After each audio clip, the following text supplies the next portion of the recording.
Welcome into what I hope will be an interesting series, the Ashes of Faith Kill Team campaign. 7 rounds of a Spec Ops campaign. 2 teams pit against each other in the Hive city below.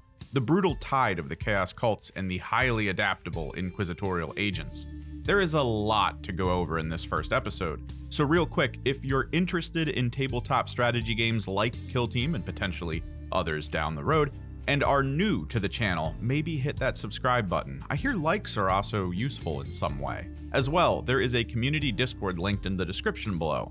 We talk rules, show off projects, and we'd be happy to have you. With that, we have some ground rules to cover.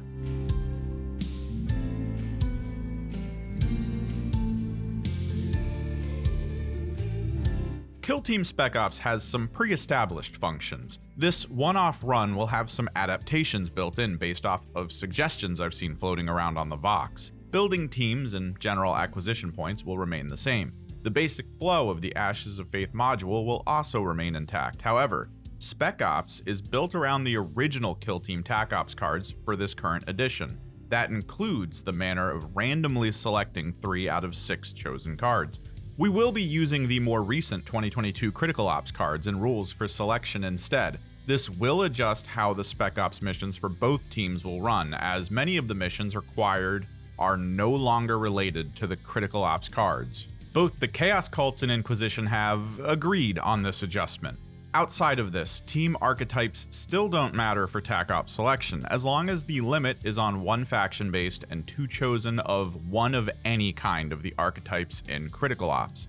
Casualty rules, base of operations, requisition, all of these will remain intact. Experience might be a little different. I was actually unclear on this, but most information I have points to EXP gain being slow in a Spec Ops campaign. Most people suggest doubling it. From some accounts, I've read that much of the EXP avenues are limited. The 3 bullet points seem to claim you can only gain 1 XP for incapacitating any enemies over the whole game in total, 1 for doing any mission actions or controlling objectives in total, and 1 for each TAC Op scored by the unit. If one unit were to net the first 2 and score all TAC Ops, they could have 8 EXP, but then all other units would only at most get 2. The cults and agents have decided to adjust this reading a little for this run. 1 EXP for each kill unit nets, 1 EXP for each mission action, excluding close quarters hatches, or points gained from controlling an objective, and still 1 EXP per TAC Op point earned. This should speed up leveling a bit, but also provide value in incapacitating certain enemies, as that will still cause a unit to be limited to 3 experience max for the mission. From the Ashes of Faith rules, 6 locations are randomly chosen as the key areas that are being competed over for the course of the campaign. These provide special rules for the matches that take place in those zones, the Grand Spire, increasing the value of using punishing vantage points. The Manufactorum of Glory, providing all terrain except for barricades, the heavy trait. The Military Intelligence Headquarters, providing both teams an extra command point for the first time they pass in the strategy phase. Hab Block 868, where units can charge while in conceal as long as they end the charge within an inch of heavy terrain, or are below a vantage point that hides some of their base. The Abandoned Sump, where units not in base-to-base with terrain are treated as being super injured. Lastly, the Undersprawl, a close quarters mission that prevents units from dashing, as well as not providing extra distance on a charge action. The generated missions will come from the Critical Ops pack. The 1st and 7th mission will come from the Ashes of Faith module. This campaign will be under the Q3 2023 balanced data slate. Now, let's take a quick look at the teams.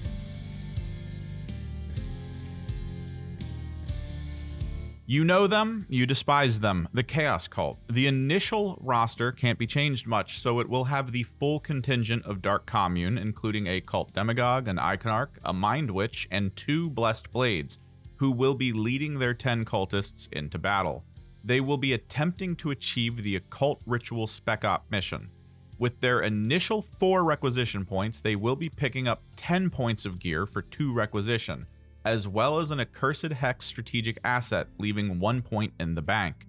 This asset allows 2 cultists to be mutated in the turn 1 strategic ploy phase. The inquisitorial agents will take a full roster of their faction-specific units, giving them as many options as possible. 2 requisition points spent on 10 points of gear and 2 spent on requisition ancillary, providing a full 5-agent unit of Arbites to fight alongside any chosen inquisitorial agents. 2 subductors, 1 marksman, 1 chirurgent, and 1 vox signifier. They will be attempting the Inquisitorial Investigation Spec Op mission going forward. Teams and gear locked in. The first mission of the campaign is from the Ashes of Faith module, the Cult Revealed. The Inquisitorial agents select the Military Intelligence Headquarters as the zone. Smog is set to active, causing obscuring past 6 inches for all operatives. Points are scored based on incapacitations, as well as the capturing of enemy units. Kill zone set. Let's get to the fighting.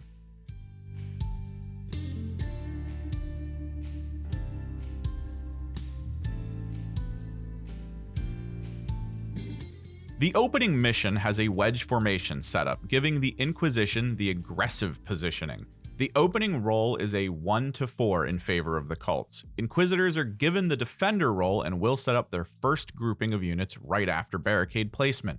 Barricade set up in defensive position in the central alleyway. The Inquisition uses a little extra defense on the eastern flank, and the cults push up a forward barricade on the west. First up, 2 subductors are placed, 1 on each flank, and engage. An auto savant is placed on the west near one of the subductors in conceal, and lastly, an Arbites marksman takes up position in the center of the deployment zone in conceal. A devotee is set up on the western side with a guise and a vile blessing. Another to the east is set with a trophy weapon for its pistol. 3 other devotees without equipment are set up. 2 near center of deployment, as well as 1 reinforcing the western flank, all in conceal. The next batch of Inquisitors involve the Arbites Vox Signifier, a little west of center, a Mystic Agent with an armored bodysuit on the western flank, and a multi-melta gun servitor near the center line, all in conceal. Looks like a cagey turn 1, even with the obscuring fog. Most likely the cult won't see benefit from the mission's rule, allowing them to swap orders in the opening turn. Another devotee with a guise is set up on the middle line next to a devotee with a frag grenade. 2 more set up on the west flank and 1 extra reinforcing the east, all in conceal. The Inquisitor Interrogator equipped with a refractor field and a tome skull are set up near center. The Quest Keeper with a power knife sets up to the west. The Arbites Chirurgent supports the eastern subductor. Lastly, the Pistolier with an armored bodysuit sets up behind the eastern subductor, all in conceal. The final batch of cultists involve the Iconarch in support of the middle line, the Mind Witch supporting the western flank from behind. Lastly, the Demagogue and Blessed Blades set up in support of the east, all in conceal. Scouting phase has both players reveal Recon as their option. This gives the attacking cultists choice for the first round initiative, which they give to the Inquisition. The smog should keep them from doing much from range. Might be worth letting them get closer. For 1 command point, the Inquisitors used Embedded Agent in the scouting phase to use a second ploy, going with Fortify. Both sides expend their scouting dashes, as well as cult guises, and a barricade is placed on top of the landing pad in center. All pregame options expended. Turn 1 begins.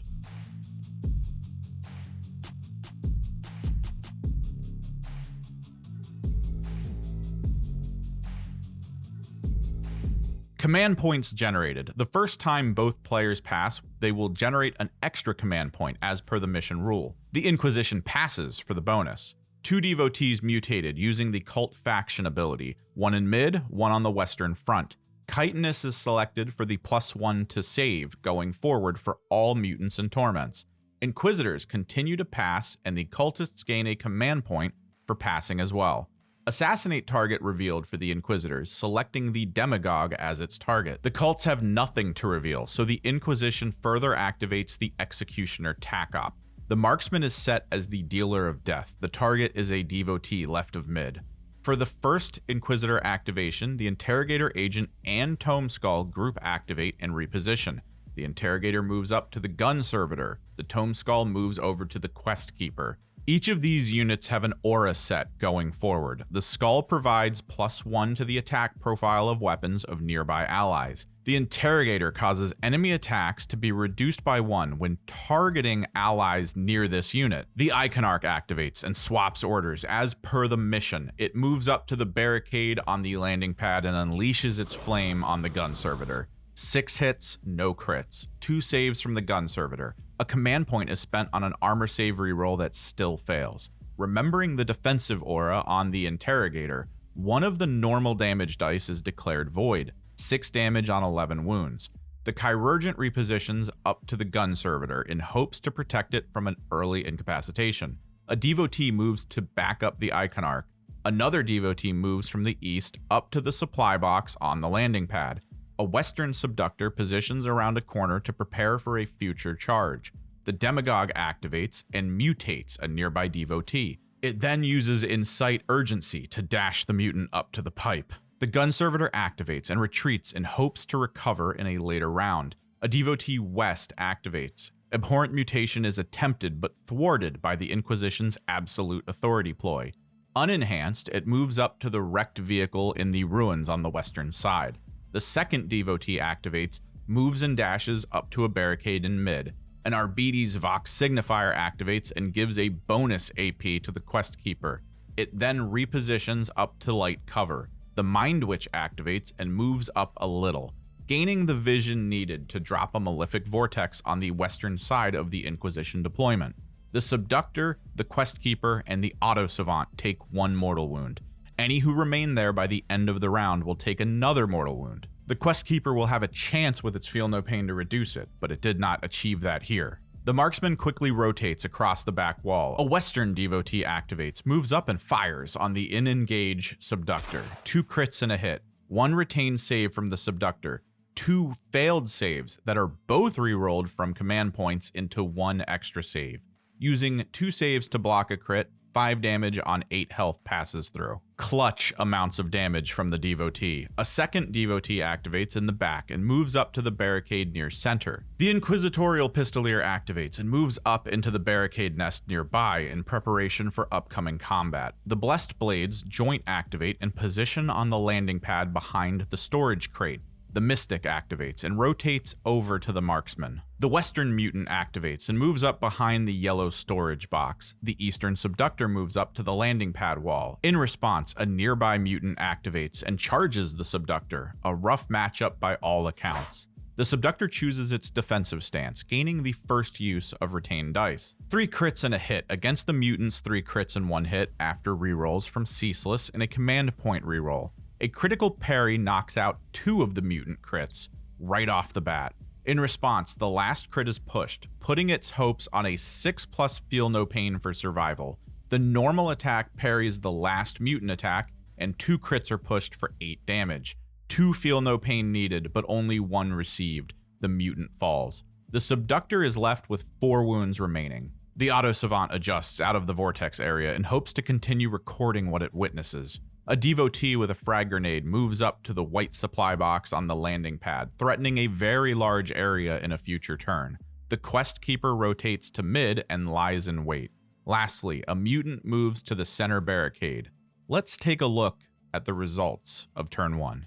Due to how the Ashes of Faith opening mission is set up, most main mission scoring isn't done until the end. No TAC ops scored for either team as well, a solid 0-0 so far. The issue is, most of the Inquisitor units are focused on range functionality, and the smog has allowed the cults to encroach too far up, and needing to retreat the forward-positioned gun servitor was a huge blow to the Inquisition kill potential early on. Not looking good so far, but the combat is about to begin in earnest. Let's see who will succeed in the challenge of Blade and Claw.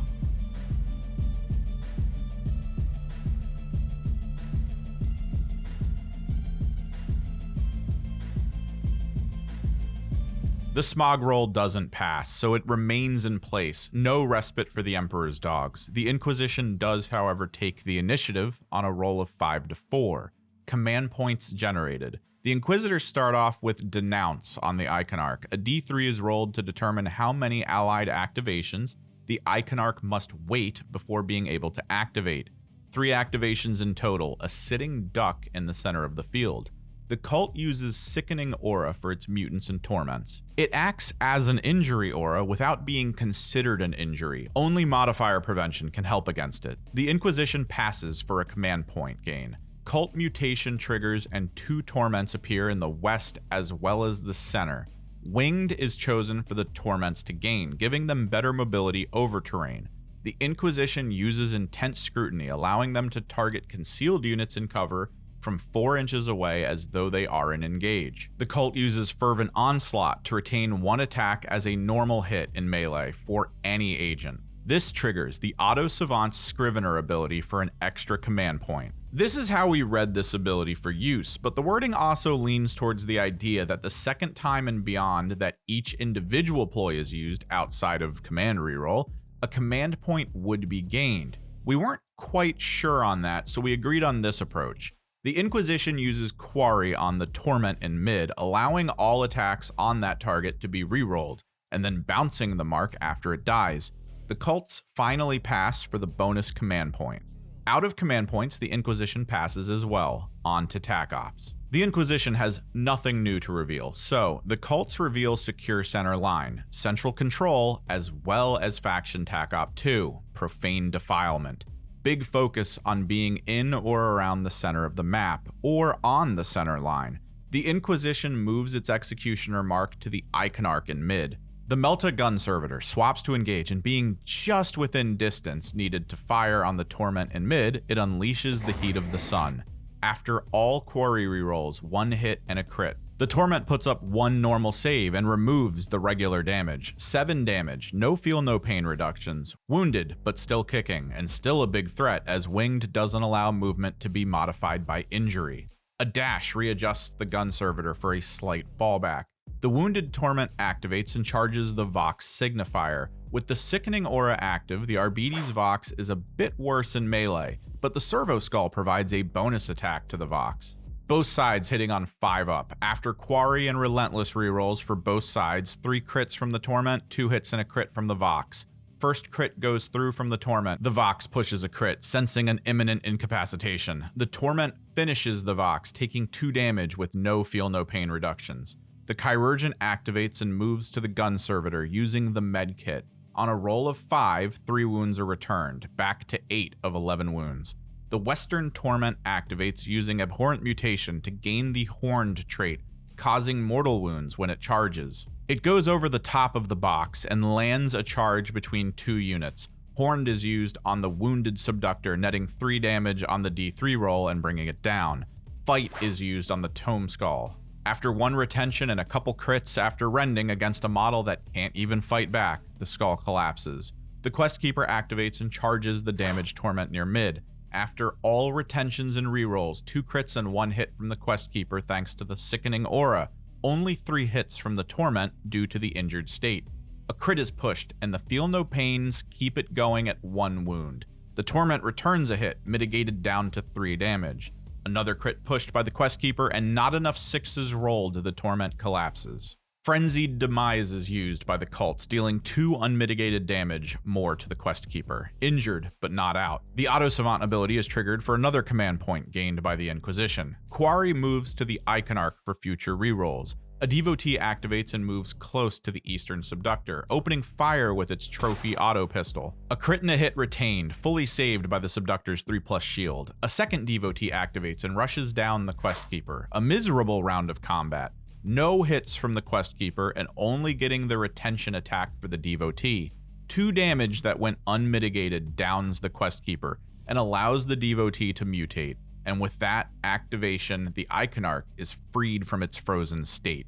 The Interrogator activates and flees before the oncoming fire. A pair of Devotees to the west activate and reposition one after another. The Pistolier activates and uses Pistol Barrage on the Eastern Devotee in revenge for shooting the Subductor, starting with the Auto Pistol. 3 hits met only by 2 saves, 2 damage.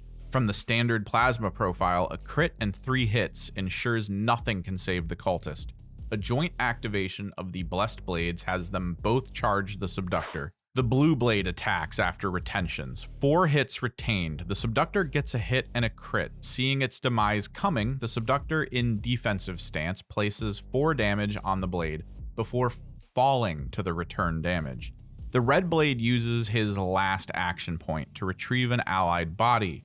The marksman activates and after a dash, fires on the Iconarch after getting in range due to smog. After Quarry rerolls, the marksman lands 2 hits and a crit, retaining 1 save and putting up another. The Iconarch only takes 4 damage. The Mind Witch activates, moves and adjusts the vortex location, dropping mortal wounds on the marksman and mystic. The marksman will take another hit at the end of the round. The mystic activates, readjusts, and shoots a nearby mutant. A crit and 3 hits put up, 2 saves from the mutant, letting the crit through for 3 damage and no mitigation, 4 health left. 2 devotees in mid activate one after another and reposition further east. The Auto Savant flees its current location. In this instance, the pen is certainly not mightier than the spines and claws of the oncoming horde. The Demagogue activates, moves, and mutates a nearby devotee.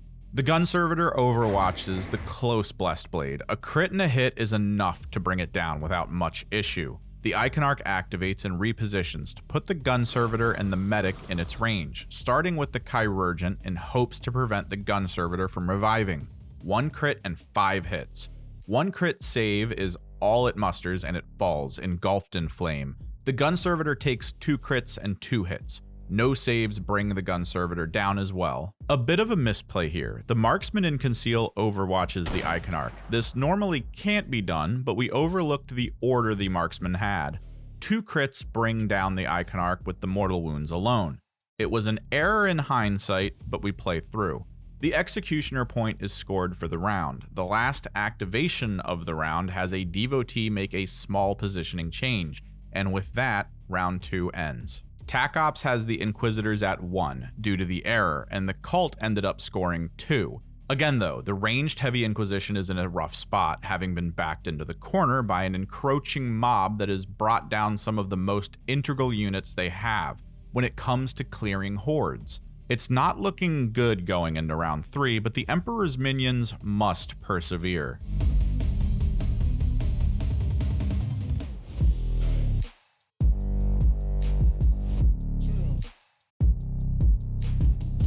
The smog roll triggers the obscuring effect to be removed, a small consolation prize for the few ranged units left on the Inquisitor team. Sadly, the cults take the initiative roll for the round at a 4-2. Chaos truly does love snuffing out hope.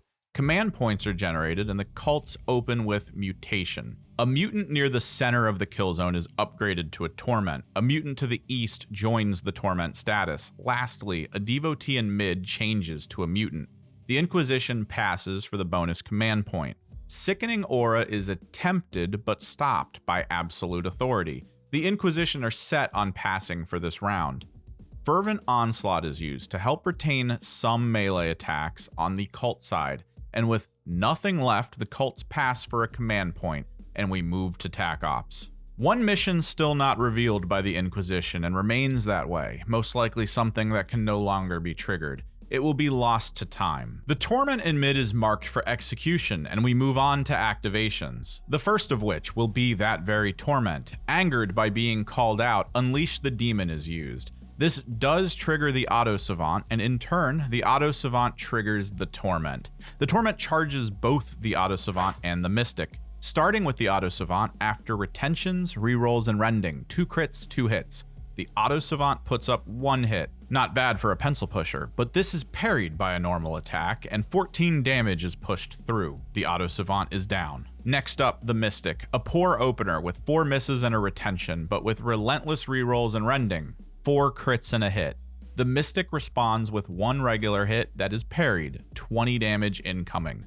The Mystic joins the Auto Savant. The Pistolier activates, distances itself from the oncoming cultists, and uses Pistol Barrage on the last Blessed Blade left. Starting with the Auto Pistol, 3 hits against 1 save from the blade, 5 health down. A Supercharged Plasma Pistol, hoping to guarantee the kill. 2 crits and 2 hits ensures that no defense dice are needed. Another tally for the Pistolier.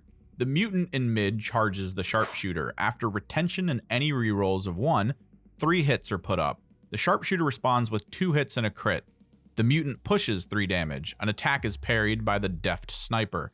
Another damage is pushed for 6 in total. 4 damage is returned and mitigated. down to 2 with the 6-up Feel No Pain.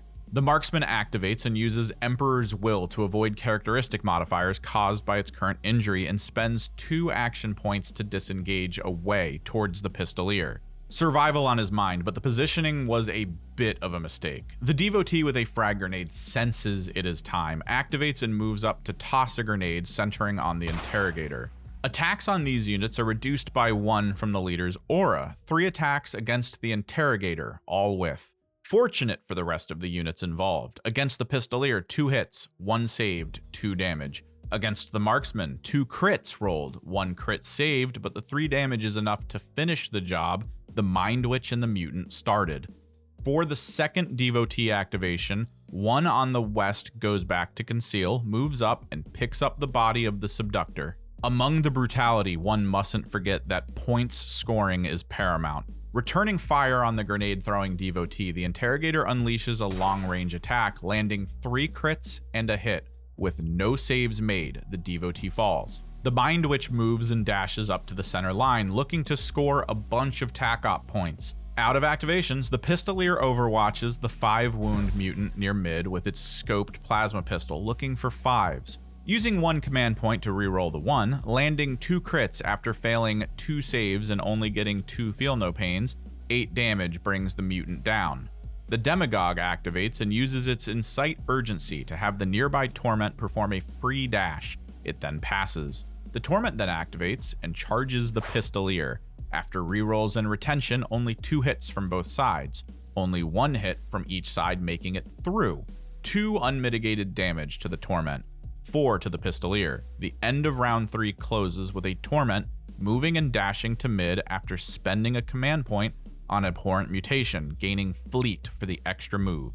Then the last Devotee moves up and picks up an enemy corpse.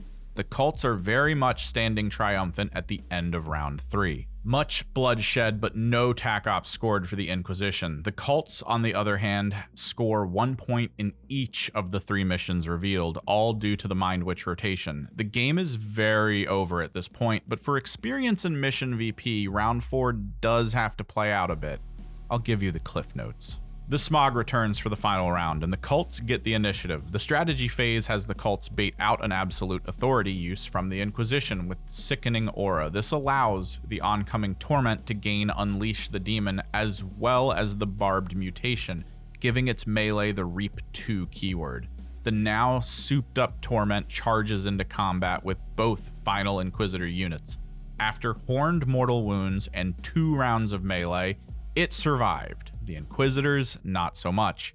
This is the way of Spec Ops. Even if a game is one-sided, it must be completed to determine which units gain what EXP.